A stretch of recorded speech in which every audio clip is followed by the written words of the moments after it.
Yokohama Corsairs at Kai Sotto. Kaharap ang team nila Ronjay Abarrientos. Kalahati ng first quarter nang pinasok ang Gilas center at pinadama ang kanyang inside presence. Pero parang hindi nag-work ang Kawamura Soto. Na-anticipate ito ng Brave Warriors. Pero late first quarter nang pinasok si Ronjay Abarrientos, nagpakita agad ng kanyang opensa at nilabas pa ang dila. Asya na naman sa next play at matapang na tinirahan pa si Kai Sotto. Wala sa Gilas teammates at magkaibigan ay hindi yan matatakot at sadya talagang mataas ang confidence ng pamangkin ni Johnny A. Ganda rin ang pasa sa ilalim for a skyhook against Kai. And less than a minute sa first quarter ay hinilo at challenge ni Ronjay ang depensa ng Corsairs. Ganda ng galaw ni Abarrientos sa kabila kinuha ang layup para makalusot kay Kai Sotto.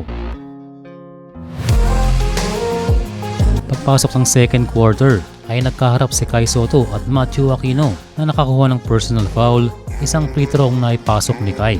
Laking pasalamat ni Kai dahil medyo maalat siya sa foul line. Pero the next play ay bumawi si Matt. Pasok ang tres ng 6'8" Filipino-Japanese.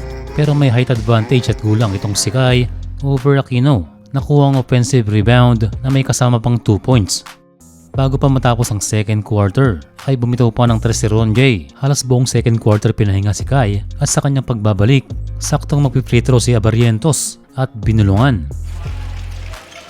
Sablay ang free throw. Isa namang buzzer beater para kay Kai Sotto para tapusin ang half sa score na 39-45.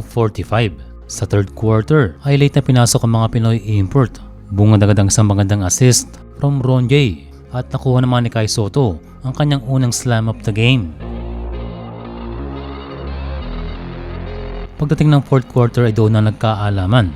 Isa na namang big game para kay Yuki Kawamura na mayroon lamang na 32 points.